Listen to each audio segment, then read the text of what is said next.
Në lajme do të ndihni KQZ vendos të mos shqyrtoj fare çështjen e ndarjes së mandateve, 3 anëtar deklarojnë në shkel kushtetuta, tani vendos parlamenti. Rritet kriminaliteti në vend, në kryeqytet vetëm në vitin 2012 8.000 vepra penale, policia pranon shifrat por deklaron rritëm dhe zbulueshmërinë. Drejtues bashkishe komunash denoncojnë problemet me listat zgjedhore, në Pogradec nuk është bërë afishimi, në Lezhë vijon abuzimi. Ndryshime në kodin civil trashëgimi tani jo më në gjykat, do lehtësohet ekzekutimi kolateralit për kredit bankare. Biznesi akuzat tatimeve për gjoba abuzive, reagon avokati tatim paguesve, biznesit ankohet në rrugë ligjore.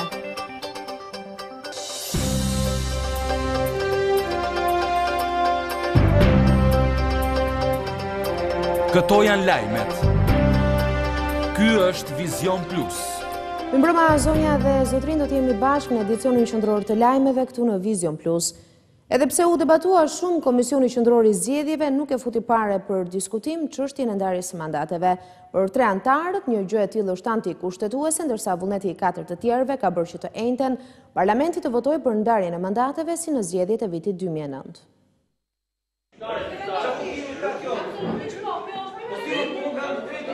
Pas 2 orë debatesh, kërkesa e 3 anëtarëve për të futur në rendin e ditës çështjen e ndarjes së mandateve është rrëzuar nga shumica në Komisionin Qendror të Zgjedhjeve. Kryetarja e KQZ-s Lefteria Lleshi ka argumentuar se ndarja e mandateve tashmë është në kuvend dhe Komisioni Qendror i Zgjedhjeve nuk mund ta shqyrtojë atë. Ndërkohë që nën kryetari Denar Biba ka sqaruar se neni 22 i kodit zgjedhor i jep të drejtë 2 anëtarëve të Komisionit Qendror të Zgjedhjeve të thërasin mbledhjen për çështjet që dëshirojnë dhe kjo duhet pasohet nga futja automatike në rendin e ditës e ndarjes së mandateve, një argument i kundërshtuar nga kryetarja Lleshi. Atë të cilën ne kemi sot është pikrisht situata e përpara një muajit. Asgjë nuk ka ndodhur përveç se ka kaluar koha. Ne jemi eksaktësisht në të njëjtin qëndrim që kemi pasur dhe atëherë. Tashmë kemi informacionin dhe ishim të gatshëm të votonim. Edhe një herë, kryetare, do doja të ma sqaronit publikisht përse nuk e futët në rendin e ditës kërkesën tonë. Dhe jeni absolutisht në shkelje të ligjit. Është një shkelje ligjit që po bëhet ditën për diell. Ju keni filluar me dyshime, keni filluar me hetime, unë e thash edhe në fillim, dhe nuk keni asnjë provë sot përpara Komisionit Qendror të Zgjedhjeve akoma, sepse po ta kishit nuk do të vinit prapë me të njëjtin material. Pra ju, është ajo çfarë tha Vera, duhet të kërkoni opinionit publik falje. Për gjithë këtë, ju keni politizuar procesin zgjedhor pa asnjë arsye ligjore dhe kushtetuese. Zotrin të nderuar, ju më kërkoni të fus në rendin e ditës një material i cili është në kundërshtim me kodin zgjedhor, në një kohë që thoni në këtë material ne çkelim kushtetutën duke marrë këtë kompetencë rimar parlamentit. Të njëjtën pritet që parlamenti të votojë ndarjen e mandateve që është përdorur edhe në zgjedhjet e 28 qershorit 2009, vendim që nga opozita cilësohet antikushtetues.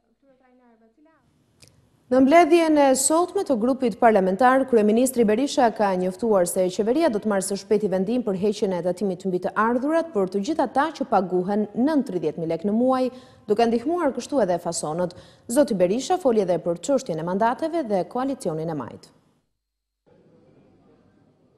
Kryeministri Sali Berisha ka lajmëruar në mbledhjen e grupit parlamentar demokrat se qeveria do të heqë tatimin mbi të ardhurat për të gjitha pagat më të vogla se 30.000 lekë. Sipas kryeministrit, ky vendim merret për të ndihmuar jo vetëm qytetarët, por edhe biznesin, veçanërisht atë fason. Së shpejti ju do votoni në parlament, të dashur deputetë dhe deputet, ligji për heqjen e tatim fitimit mbi të gjithë punojësit rrogtar që marrin ndër 300.000 lekë. Heqjen fare, zero. Dhe kjo nuk është vetëm një 10% rritje rroge, jo,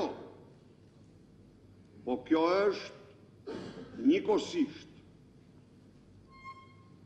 dhe një mbështetje madhe për sipërmarrje. Para deputetëve demokrat, Berisha ka komentuar edhe çështjen e mandateve duke sulmuar liderin e opozitës Rama për politizimin e një vendimi administrativ. Nuk duhet të përmend emra, por nuk mund të lë disa nga ata përfaqësues të tij që kanë vite që punojnë me problemin zgjedhor, që kanë dalë u thanë shqiptarëve se po u grabiten mandatet, dhe tani u thonë kërkojmë atë projekt që grabiste mandatet shqiptarëve. Jashtë komenteve të ditës nuk ka mbetur as koalicioni pritshëm i së majtës në zgjedhje. Pardje, krahas Fiqerit Zibrit, qëndronin dhe dy partit komuniste, njëra e Energjmijes e përfaqësuar nga djali i saj dhe tjetra e Vitos e përfaqësuar nga akrabaja e saj. Një ditë pas publikimit në Facebook, kryeministri ka sqaruar edhe idenë e referendumit për 3 ligjet, duke theksuar se vendimi përfundimtar nuk është marrë akoma, por integrimi i vendit nuk mund të merret peng. Ne kërkuam informacion për lëvizje të dyshimta drejt Kukësit përpara votës për ndarjen e mandateve. Kuptohet? Mbi bazën e numrit të popullsisë në çdo rajon. Informacioni u refuzua. U refuzua edhe komisioni jetimor. Por ne fal punës në terren, por edhe gatishmërisë që po gjejmë brenda zyrave të shtetit, nga në punës të ndershëm që nuk pajtohen me shkeljet e ligjit, e mblodhëm informacionin nga burime alternative. Ja ku e kemi, gati për ta vënë në dispozicion të drejtësisë, bashkë me çdo shkelje dhe emër shkelsi që do të identifikojmë në këtë proces zgjedhor deri më datë 23 qershor. Kreu i opozitës Edi Rama ngriti sot shqetësimin e vështimit të rasteve të dhunës ndaj gruas, duke thënë se ky fenomen është peng i korrupsionit në ekzekutiv dhe gjyqësor. Rama tha se Shqipëria ka nivelin më të lartë të krimit në rajon, gjë që do të ndryshojë me ardhjen e Partisë Socialiste në pushtet. Në konsultimet e fundit për hartimin e programit qeverisës për rendin dhe drejtësinë, Partia Socialiste prezantoi vizionin e saj për çështjet e dhunës ndaj grave, për të theksuar se Shqipërisë nuk i mungojnë ligjet për të bërë pjesë e familjes evropiane, por zbatimi tyre. Lideri i opozitës u ndal tek fenomeni krimeve ndaj femrës. Krahasimisht në 2011 numri grave të vrara ishte 19, e megjithatë shpërsimin e ligjit një vit më vonë, ky numër u rrit në 24. Shqipërisë nuk i mungojnë 3 ligje për të hyrë në Europë. Shqipërisë i mungojnë 3 pushtete për të hyrë në Europë. I mungon pushteti legislativ që është peng i ekzekutivit, i mungon pushteti ekzekutiv që është peng i korrupsionit, i mungon pushteti gjyqësor që është peng i korrupsionit dhe i ekzekutivit. Kreu i PS-s tha se nuk mjafton vetëm kthimi i strukturave policore në funksion për të zbrapsur krimin, por edhe një përpjekje e madhe e qeverisë në çështjet sociale, pasi dhuna i ka rënë tek varfëria, papunësia apo analfabetizmi. Dhe sot Shqipëria është vendi me numrin më të madh të vrasjeve në Europë për 100.000 banor. Për plasjen e drejt për drejt me krimin dhe me anarkinë, cilën fatkeqësisht shteti e ka humbur. Kemi sot një polici që ka trajtimin më të ulët financiar në rajon. Kryesocialisti theksoi se dhuna në rritje brenda familjes është treguesi i rënimit të përgjithshëm. Sipas Ramës, në vitin 2005, kur Partia Demokratike erdhi në pushtet, numri vrasjeve ishte më i vogël, ndërsa sot numërohen 12.000 vepra kriminale më shumë. Drejtuesit e policisë së Tiranës kanë pranuar se krimi ka shënuar rritje në kryeqytet. Gjatë analizës së vitit 2012 u theksua se ka ndodhur rreth 8.000 vepra penale, ndërsa problem mbeten vrasjet, krimet financiare si dhe trafiku i drogës. Ndërsa drejtori i përgjithshëm i policisë Hysni Burgaj kërkoi që të mos neglizhohet asnjë denoncim i qytetarëve. Policia pranon rritjen e kriminalitetit në vend. Gjatë analizës vjetore, Policia e Tiranës deklaroi rritjen e numrit të veprave penale, por edhe rasteve të zbuluara prej tyre. Kështu vetëm gjatë vitit 2012 në kryeqytet ka ndodhur rreth 8.000 vepra penale, ose thënë ndryshe, 122 krime më shumë se një vit më parë. Krerët e policisë pohuan se më problematik janë sektorët e krimeve të rënda, krimeve financiare dhe sektori kundër lëndëve narkotike. Krahasuar me vitin 2011, evidentohen 122 vepra penale më tepër se në vitin 2011. Gjatë vitit 2012 evidentohet jo vetëm rritje me 23% e numrit të vepra penale në fushën kundër drogave, por dhe rritje e sasisë të drogave të sekuestruara në krahasim me vitin e kaluar, duke patur të sekuestruar 7.5 herë më shumë heroin, 2 herë më shumë kokainë dhe 30% më shumë kanabis sativa. Ndërsa analiza e policisë së Tiranës u përshëndrua tek arritjet, drejtori i përgjithshëm i policisë së shtetit pranoi shtimin e problemeve tek qytetarët. Duke u shprehur kritik, Hysni Burgaj kërkoi nga efektivet e policisë të mos fshehin veprat penale dhe as të neglizhohet me telefonatat e qytetarëve. Nuk duhet të ndalemi dhe të frenohemi nga konceptet dhe mentalitetet e vjetruara për të fshehur veprat penale. Çdo thirrje telefonike për ndihmë 90% e tyre janë vepra penale dhe këmbgul në këtë pikë për evidentim, regjistrim të çdo vepre penale që ndodh në territor të Tiranës apo të gjithë Shqipërisë. Mos marrja kallëzimit dhe mos regjistrimi, evidentimi dhe ndjekja e tyre për mua përbën vepër penale, shpërdorim detyre të punojësit policisë. Duke kërkuar rritjen e shërbimit dhe besimit tek qytetarët, kreu i përgjithshëm i Policisë së Shtetit kërkoi angazhimin e efektivave të policisë, veçanërisht këtë vit elektoral. Gjatë vitit 2012 janë evidentuar rreth 530 raste për trafik të lëndëve narkotike, 323 vepra të rënda penale dhe 380 aksidente rrugore. Kreu i Frymës së Re Demokratike Bamir Topi akuzoi politikanët e partive të mëdha se kanë lënë në harres problemet e qytetarëve. Nga malësia e madhe, Topi bëri thirrje për të larguar nga pushteti ish-komunistin Berisha. Turi i Partisë Fryma e Re Demokratike është ndalur në malësinë e madhe. Kryetari i FRD-s Bamir Topi ka denoncuar ata që sipas tij e bëjnë politikën në 3-4 restorante të kryeqytetit dhe se vetëm gjatë fushatave elektorale kujtohen për qytetarët. Topi sulmoi edhe kryeministrin Berisha duke i quajtur absurd faktin që një ish komunist të kthehet në demokrat. Ditën kur vini në pushtet apo rivinë në pushtet, mbyllin telefonat, i pengojnë njerëzit takojnë përfaqësuesit e shtetit në zyra, fillojnë të hapin në rrugën për miqtë e tyre dhe kur vjen periudha për të marrë votën, e rihapin prapë celularin, kryeministri i thotë ministrave hipini numrat e celularëve të qytetarëve, është shumë vonë. Nën moton për shtetin dhe shqiptarët, Topi zyrtarizoi degën e FRD-s në rrethin e malësisë së madhe. Konflikti për qarkun e Fierit ka rikthyer debatin mes majorancës dhe opozitës në Komisionin e Ligjeve.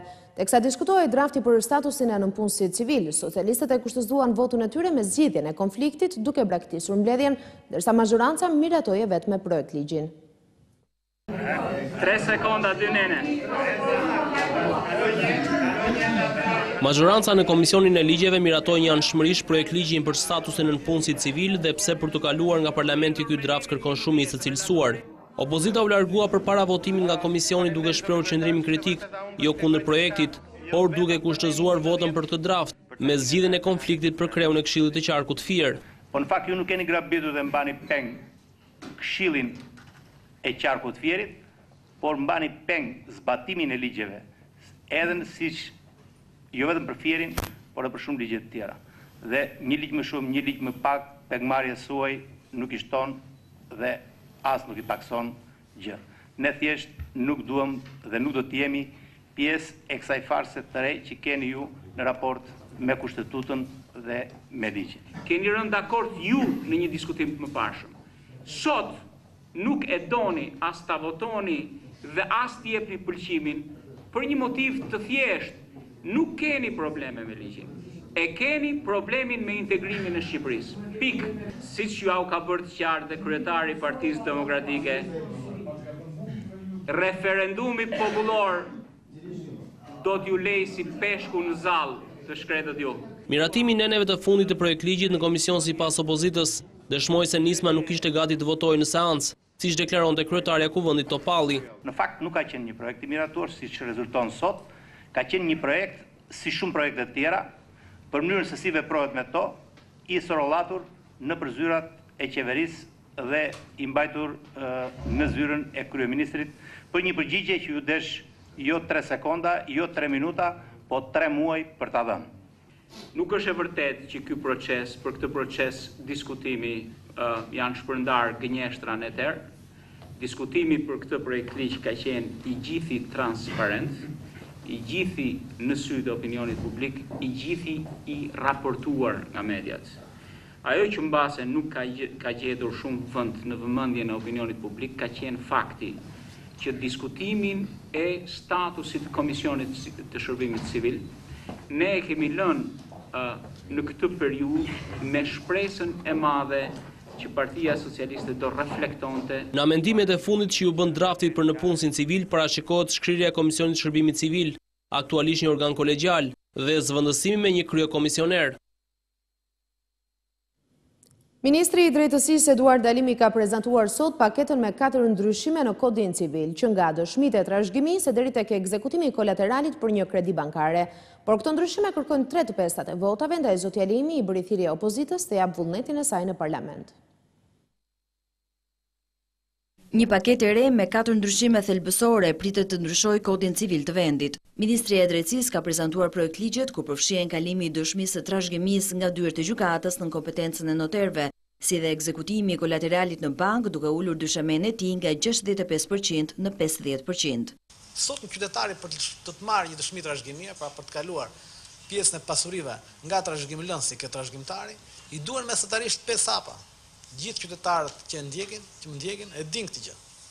Së pari duhet të artojnë padin, të shkojnë të depozitojnë gjykat, të hidhet shorti, të caktohet seanca e parë gjyqësore, të bëhet seanca gjyqësore, të marrë vendimi të marrë vendimin në zbaru, të marrë vendimin e formës prerë. Në favor të sistemit bankar do të reformohet procesi i ekzekutimit kolateralit. Do të reformohet dhe procedura e ekzekutimit titujve në sistemin gjyqësor. Në projekt ligj propozohet që lëshimi i urdhrave të ekzekutimit të bëhet në të njëjtën kohë me vendimin, ndërsa në Kodin e procedurës civile parashikohet që gjykimi në gjykatën e lartë të bëhet edhe me 3 anëtar të saj nga 5 që është aktualisht. Në këtë mënyrë trupat gjyqësore do të shtohen për të shqyrtuar sa më shpejt dosjet që shkojnë aty. Kryetari Beçaj kërkoi që numri i dosjeve në këtë institucion të reduktohet.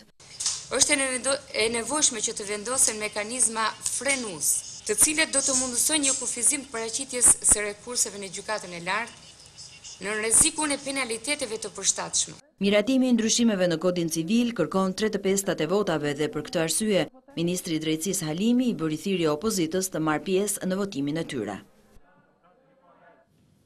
Nga jugu në veri, drejtues vendor denoncojnë problemet që po hasin me listat e zgjedhësve. Në Pogradec, këto lista nuk janë afishuar ende për shkak të duplikimeve të shumta, si dhe pranisë në to të personave që nuk jetojnë më, ndërsa në një nga komunat e mëdha të Lezhës janë vënë re probleme të mbartura nga vitet e kaluara. Me afrimin e zgjedhjeve parlamentare shtohen edhe denoncimet e partive politike për manipulime me listat e zgjedhësve. Numri 2 i Bashkisë së Pogradecit ka ngritur shqetësimin se listat nuk janë afishuar jo vetëm për mungesë fondesh, por edhe për shkak të duplikimeve të shumta, si dhe mospastrimi i tyre nga emrat e individëve që nuk jetojnë më. Ka pasur edhe raste të tjera, por po punohet nga zyra e gjendjes civile në bashkëpunim me drejtorinë e përgjithshme të gjendjes civile për largimin e personave të vdekur, por edhe për largimin e dublimeve të shumta të cilat ekzistojnë midis njësisë tonë dhe njësive të tjera vendore. Kemi vështirësi të mëdha financiare në lidhje me bazën materiale të nevojshme për këtë qëllim, pra kryesisht në letër, bojra, printeri e kështu me radhë. Situata është e ngjashme edhe për bashkitë e tjera si Ersek dhe Maliq në qarkun e Korçës. Ndërkohë, kryetari i komunës Kaçinar në Lezhë ka denoncuar faktin se listat në këtë zonë kanë patur probleme të vazhdueshme në vite dhe se askush nuk ka ndërhyrë për të shmangur abuzimet, ndërkohë që situata duket e njëjtë edhe në prag të këtyre zgjedhjeve. Prand Vila ka vdekur tash 60 vjet, ka marrë pension tash 4 vjet, edhe vjen prap në listat e zgjedhësve e 2013. Ja ku kam me fakte. Por i kontaktuar nga Vision Plus, prefekti i Lezhës Pal Dajçi i ka cilësuar si politike deklaratat e kryetarit Bardhi dhe se listat tashmë të afishuara mund të verifikohen në regjistrin kombëtar të zgjedhësve. As pak në lajme, opozita kundër shkarkimit të Jakub Krasniqit nga posti i kryetarit të kuvendit, reagon Krasniqi të ardhmen time e vendos populli. Gjykata e Durrësit dënon me 25 vjet burg Shabanorien për vrasjen e 18 vjeçare Saishe Vaka, i moshuari shfaq pendes për aktin makabër. Enti Regulatori i Energjisë ka vendosur që borxhet e kompanisë ÇEZ ndaj Keshit dhe OST-s të shlyenes nga sistemi i shpërndarjes tashmë i drejtuar nga Saido Llapi. Përfaqësues të entit pohuan gjithashtu se detyrimet e çekëve ndaj shtetit shqiptar do të zgjidhen me bisedime ose në gjykatën e arbitrazhit ndërkombëtar. Borxhet që kompania çeke shpërndarjes së energjisë krijojnë ndaj korporatës elektroenergjitike dhe OST-s do të shlyhen nga administratori rishtetror. Përfaqësuesja e entit rregullator të energjisë Entela Çipa ka sqaruar se ere tashmë po pret detajimi nga ana e administratorit të ri të kompanisë Saido Llapi për mënyrën dhe afatet se si do të bëhet likuidimi i shumës së borxhit. Sipas erës, pjesa që çekët në prag duhet të paguajnë për shtetin shqiptar do të zgjidhet në bisedimet me Ministrinë e Ekonomisë dhe nëse palët nuk bien dakord, çështja i kalon gjykatës arbitrazhi ndërkombëtar. Administratori i paraqet për miratimentit rregullator protokollin e likuidimeve, pra radhën e likuidimeve që ai do të kryer. Dhe kjo miratohet parapraktikisht nga ana e entit rregullator. Në këtë protokoll duhet përfshihen si detyrimet që ka kompanive publike, ashtu të tjerëve të tretëve, kryesisht furnizuesve me energji elektrike të ÇEZ shpërndarjes. Nga ana tjetër, sipas të dhënave të entit rregullator, puna e kompanisë ÇEZ për 2 muajt e fundit, që kur ere nisi procedimin për heqjen e licencës, ka patur performancën më të dobët të gjithë viteve që kompania operoi në Shqipëri. Muajt e fundit ka rezultuar shumë problematike, ankesat e konsumatorëve nuk kanë gjetur zgjidhje gjatë kësaj periudhe dhe do mbahet një qëndrim nga ana e erës lidhur me propozimet përkatëse që do ketë nga administratori se si do operohet me zgjidhjen e këtyre ankesave. Pra është një rritje e dukshme, mund të themi 3-4 fishim për ankesat pranë erës. Në erë janë rreth 2000 ankesa. Pas disa ditësh do të miratohet edhe struktura e re e kompanisë ÇEZ, ku në mbledhjen e ardhshme, bordi i erës pritet të miratojë propozimet e administratorit të ri. Në rast se privatizohen 4 hecet, atëherë kostoja e prodhimit të energjisë në vend do të shtohet e si pasojë rrezikon të rritet edhe çmimi. Denoncimi vjen nga Partia Socialiste që kërkon të ndalë këtë privatizim. Deputeti socialiste Eduard Shalsi ka vjuar zbardhjen e vjedhjes që qeveria sipas tij po u bën shqiptarëve me privatizimin e 4 hidrocentraleve të mëdha në vend. Ai tha se vetëm aktualisht kur ato janë në bashkëpronësi shtetërore, 4 hidrocentralet prodhojnë afërsisht në një vit 400 milion kilovator në energji, që me 2.2 lek shitje tek konsumatori, vlera që fiton shteti është 880 milion lek në vit. Me privatizimin e saj kjo vlerë do të rritet dhe shqiptarët sipas tij do të vazhdojnë të vidhen më shumë. Këto hece do t'ja shesin qeverisë shqiptare tashmë jo me 2.2 lek, por me 9.3 lek në bazë të kësaj tabele që ju shpjegova më sipër. Dhe 400 milion kilovator shumëzuar me 9.3 janë 3 miliard e 720 milion lek, të konvertuar në euro 27 milion euro. Shalsi kërkojnë qeverisë të ndalë privatizimin e 4 hidrocentraleve në kushtet kur për këtë Partia Socialiste ka depozituar kohë më parë një kallëzim penal në prokurorinë e Tiranës. Kreu i dhomës së tregtisë Nikolin Ja ka shprehur sot në emisionin ZIP në Vizion Plus shqetësimin e biznesit për gjobat e padrejta, por zyrtarët e lartë të tatimeve ndonë se kanë pranuar fenomenin, sqaruan se çdo ankesë duhet të zhitet në rrugë ligjore. Denoncimeve për rastet e arbitraritetit të administratës tatimore, përveç dhomës amerikane dhe asaj gjermane, i është bashkuar së fundmi dhe dhoma e tregtisë shqiptare.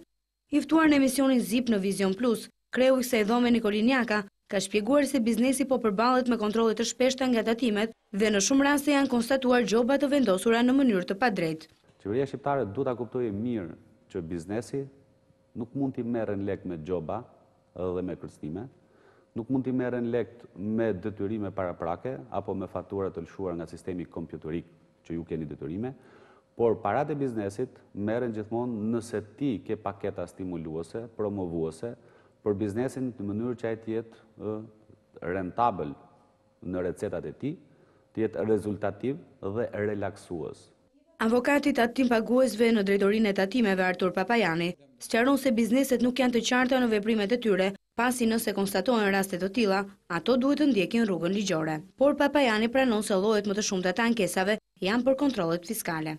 Administrata tatimore ka të drejtën, ka në 90 procedura tatimore, jep të drejtë të nxjerrë vendime teknike, rregulla teknike, të cilat ajo i nxjerr.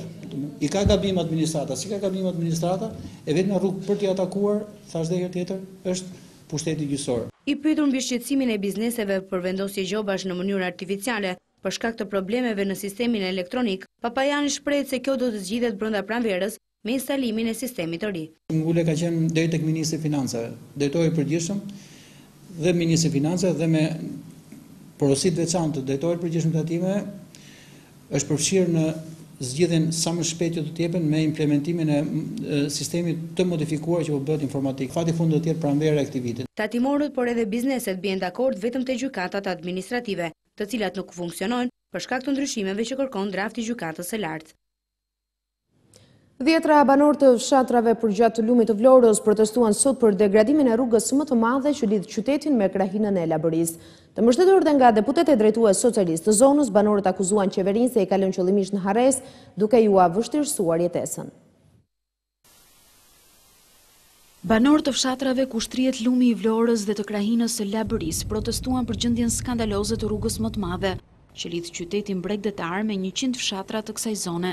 I gjithë aksi nga Vlora deri në fshatin Kuç, rreth 70 kilometra i gjatë, është tërësisht i amortizuar dhe prej 2 vitesh është bërë i pakalueshëm për shkak të gropave të mëdha. Të indinjuar nga kjo situatë, rreth 150 banor bllokuan rrugën në shenjë proteste ndaj neglizhencës që sipas tyre qeveria po i bën kësaj krahine. Shtëpia fillon nga çatje, fillon nga themeli kësaj rrugës është këtu. Këtu kalojnë 50.000 banor, 6 komuna dhe 1 bashki. Protesta është mbështetur edhe nga drejtues socialist të Vlorës dhe deputet të zonës. Sipas tyre, Labëria është lënë pas dore duke e bërë edhe më të vështirë jetesën për këta banor. Jo pa qëllim, është lënë në harres dhe në gjendjen më të keqe të mundshme. Është shkatruar çdo aks rrugor në këtë zonë, por edhe aksi nacional që fillon që nga Babica deri në Kuç është i papërdorshëm. Unë jam këtu për të mbështetur këtë protestë të këtyre banorëve, kërkesën e tyre të vazhdueshme për rikonstruksionin e rrugës, të paktën për riparimin e saj, për t'ju bërë me dije gjëra që tashmë i dini që nuk është marrë asnjë mas, biles prej disa vitesh, ka 6 vjet, 7 vjet që këtu është ndërprerë tërësisht edhe mirëmbajtja e rrugës. Forca të shumta policore ishin prezent gjatë protestës, por nuk kanë ndërhyrë për lirimin e rrugës, pasi tubuesit e liruan aksin pas afro 60 minutash në mënyrë paqësore. 5 rastet e izoluara me grip në Shqipëri sipas zyrtarëve të Ministrisë së Shëndetësisë nuk janë prekur nga virusi që preku Amerikën, duke shkaktuar edhe viktima. Megjithatë, valja e gripit pritet të shënojë kulmin në fund të muajit shkurt dhe në fillim të marsit. Në gjysmën e dytë të muajit shkurt dhe fillimin e marsit, Shqipëria pritet të përfshihet nga një numër i lartë rastesh të prekur nga gripi. Ministria e Shëndetësisë ka qetësuar popullatën duke pohuar se për momentin bëhet fjalë vetëm për 5 persona të prekur nga gripi dhe jo nga ai tip që përfshiu Amerikën ditë më parë. Edhe rastet e izoluara në qendrën spitalore Nën Tereza kanë pasur komplikacione për shkak se nuk kanë pasur vetëm virusin e gripit. Në konsultat tek mjeku i familjes, në rast se kemi shenjat jo të zakonshme të gripit, siç është dhimbja e kokës, temperatura, një kollë e thatë, dhimbja e gjoksit, djersa, këputja, por nëse këto shenja shoqërohen dhe me vështirësi në frymarrje, apo me humbje të vetdijes, apo me marrje mendsh, mirë është të konsultohemi nga mjeku, sepse sa më shpejt jep ndihmë mjekësore, aq më të pakta janë komplikacionet e mundshme. Krahasuar për një periudhë me vitën e kaluar, numri i rasteve për javën që mbyllëm është 34%, më i pakët krahasuar me vitën e kaluar. Nga ana tjetër, në 72 mostra të ardhura nga spitalet, por më shumti nga Qendrore Universitare në Tiranë, nga 1 tetori deri më 28 janar, në 5 mostra, pra janë izoluar viruset e tipit A në 2 raste dhe tipit B në 3 raste. Drejtuesit e shëndetësisë deklaruan se janë marrmasat me furnizimin me ilaçe edhe në rast të ndonjë epidemie të mundshme.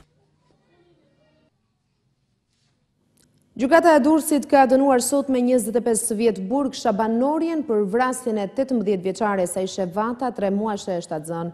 I moshuari shpreu pendes në sallën e gjyqit, ndërkohë që ai shpëtoi burgimin të përjetshëm për shkak të gjykimit të shkurtuar. Vetëm unë dhe Zoti e di se sa jam penduar për vrasjen e vajzës. Me këto fjalë dhe i përlotur Shabanorja që vrau në mënyrë makabre 18 vjeçaren shtatzën, Aisha Vata, u dënua nga gjykata me 25 vite burg. Vendimi i trupit gjykues së Durrësit erdhi pasi akuzuari pranoi krimin e kryer. Gjykimi i shkurtuar ka shpëtuar ndërkohë Norjen nga burgimi i përjetshëm. Në seancën e sotme nuk ka patur asnjë të afërm të 81 vjeçarit në sallë, ndërsa ardhja e tij është shoqëruar në masa të rrepta sigurie. Trupi gjykues nuk mori në konsiderat kërkesën e avokatit të Shabanorjes, cili kërkoi një dënim më të lehtë për klientin e tij për shkak të moshës së madhe. Ngjarja makabre tronditi qytetin e Durrësit në 10 tetor të vitit të kaluar, teksa trupi 18 vjeçares u gjet në një fushë në Xhavzotaj me kokë të prerë. Pas hetimeve rezultoi se vrasja kishte autor Shabanorjen, 81 vjeçarin komshi me viktimën, me të cilën u mësua se kishte patur edhe lidhje intime. 81 vjeçari pranoi atësinë e fetusit 3 muajsh të vajzës. Ka qenë pikërisht kërkesa e Norjes për të abortuar fëmijën, e cila nuk është pranuar nga vajza, çka u bë shkak për krimin tronditës. Alianca Kuqezi deklaron se hapja e zyrës për minoritetin serb në Fier është një provokim i hapur. Sipas kësaj partie, kryeministri Berisha ndon se premtori shikim të marrëdhënieve me Serbinë nuk ka bërë asgjë në këtë drejtim. Alianca Kuqezi ka reaguar sot kundër çeljes së zyrës për mbrojtjen e komunitetit serb në Libofsh të Fierit. Sekretari i përgjithshëm Jakës Myslim Pashaj e ka dënuar këtë akt provokativ. Shtetasi Berisha gënjeu publikisht për 2 çështje madhore me karakter kombëtar. Deklaroi se do të mbrojë shqiptarët nga preveza në Preshev në 64.000 km2 nga albanofobia e fqinjve. Se më njëherë pas vandalizmit të gjandarmerisë së zezë sërbe në trevat etnike shqiptare në luginën e Preshevës do të rishikonte marrëdhëniet me shtetin e Serbisë. Për Aleancën Kuqezi, kryeministri Berisha me hapjen e këtyre zyrave për bashkësinë serbe po shpërfill interesat kombëtare dhe po manipulon me çështjen e bashkimit kombëtar. Reagimi erdhi një ditë pasi u çel në Libofsh të Fierit një zyrë e komunitetit serb në këtë rajon, pasi pretendohet se aty jetojnë rreth 2500 serb. Në rast se PDK bën një mocion për shkarkimin e Jakub Krasniqit nga posti i kryetarit të kuvendit, opozita nuk do ta mbështesë atë. Ky është vendimi i 2 prej forcave politike LDK e vetvendosje, ndërsa numërimi për këshill drejtues brenda Partisë Demokratike të Kosovës ende vijon. Ndërkohë vetë Krasniqi ka thënë se karrierën e tij politike e përcaktojnë qytetarët e Kosovës. Ndërsa numërimi i votave për anëtar të këshillit drejtues të Partisë Demokratike të Kosovës vijon, sekretari i përgjithshëm i partisë Jakub Krasniqi, emri të cilit është në pikpyetje për shkak të qëndrimeve të tij kundër kryeministit Thaçi, ka deklaruar se postin e kryetarit të kuvendit nuk e ka nga PDK-ja, por nga qytetarët e Kosovës. Deklarata e Krasniqit, i cili ka bojkotuar kuvendin 2 ditor të PDK-s, vjen si një përgjigje ndaj anëtarëve të kësaj partie, të cilët ishin përgjuar teksa të kërkonin shkarkimin e Krasniqit. Në rast të një mocioni për shkarkimin e tij, nëse ky i fundit nuk votohet edhe për këshill drejtues brenda partisë, Lëvizja Vetvendosje dhe Lidhja Demokratike të Kosovës thanë se nuk do ta mbështesin atë, duke i mundsuar Krasniqit përfundimin e mandatit si kryetar kuvendi. Ndërkohë rezultati për emrat për anëtar të këshill drejtues të PDK-s sipas zëdhënësit Stavileci do të bëhen publike pas 2 ditësh. Në këtë votim për zgjedhjen e këshillit të PDK-s kanë marrë pjesë rreth 70.000 anëtar. Specialistët e Institutit të Monumenteve kanë nisur punën për të restauruar sa më parë të jetë mundur fresket e dëmtuara të Onufrit në kishën e Shëmblafshit në Elbasan, por misioni duket i vështirë pasi copëzat janë thuajse të thërmuara dhe vepra murale është dëmtuar në një sipërfaqe të madhe. Kjo që shikoni është ajo çka ka mbetur nga piktura e grabitur murale Onufrit në kishën e Valshit në Elbasan. Copat e shumta, një pjesë e tyre pothuajse të thërmuara, janë sjellë këto ditë në laboratorin e restaurimit të Institutit të Monumenteve. Siç thonë specialistët, ata kanë hartuar një projekt restaurues për t'i kthyer copat e mbetura në atë pjesë të shkatruar të veprës murale. Ne do të merremi me rikompozimin e pjesëve, pasi siç e shihni janë qindra pjesë të coptuara. Do marrim fotografitë të bëra më përpara dëmtimit dhe sipas atyre do rikompozojmë portretin aq sa ka ngelur nga këto portrete, mund të themi, pasi pjesa më e madhe është e dëmtuar. Sipërfaqja e grabitur e veprës është gati 3.2 m2, duke bërë që 10 portrete shenjtorësh të mos rikthehen më kurrë. Restauratorët shprehen se rivendosja e këtyre copëzave është më keq se të bësh një fjalë kryq. Shkatrimi, siç e shihni dhe vetë ju, është në maksimum me i fel. Vetëm pluhur ka ngelur për të bërë, se s'ka ngel gjë tjetër. Ka shpëtuar portreti i Shën Gregor Theologut, që është më i ploti dhe ai mund të rikompozohet më i plot nga gjithë. Është si të ndërtosh një puzzle gjigant. Kisha e Valshit e ndodhur në zonën e Shpatit në Elbasan dhe afreskuar nga piktori i njohur post-bizantin Onufri, u grabit 2 herë në fillim të vitit, duke i shkaktuar një dëm të pakthyeshëm këtij monumenti kulture. Gugash Magani, që sot është edhe zyrtarisht trajneri i Teutës. Në ditën e parë të punës, tekniku ka deklaruar objektivin për të kaluar në Kupat e Europës. Tekniku Gugash Magani është prezantuar edhe zyrtarisht në krye të skuadrës së Teutës. Për tekniku Peqinas, i cili zvendëson në detyrë Gentian Begen, objektivi i vetëm i Teutës mbetet Kupat e Europës, ndërkohë që edhe pse janë 10 pikë larg vendit të parë, do të rivalizojnë deri në fund për titull. Veçanta është që skuadra është në vend dytë, kështu që nuk ka më lartë se sa kaq. Në qoftë se do thoje që lufta për titull qytetëshi është mbyllur, atëherë unë do isha i dështuar. Ka një farë domethënë superioriteti ato sepse janë 10 pikë, aq më shumë neshjet janë më të pakta se sa vini kaluar, megjithatë unë do të thoja që ne do bëjmë punën tonë deri në fund. Pra objektivi janë Kupët e Evropës. Djemtë e Detit janë pothuajse me një këmbë jashtë Kupës së Shqipërisë, ndërsa në kampionat janë në vend të dytë në kuotën e 23 pikëve, një më shumë se Tirana e vendit të tretë. Teteuta përforcimi kryesor në Mercato ishte Tefik Osmani nga Vllaznia, ndërkohë që tekniku ka bërë të ditur se grupi Dursak mbetet një ndërthurje e mirë e lojtarëve me eksperiencë me ata të rinj. Keshim kjo zonja dhe zotrinj, gjithçka e përgatitur për edicionin qendror të lajmeve këtu në Vision Plus. Faleminderit për vëmendjen tuaj, bashkë mirupafshim.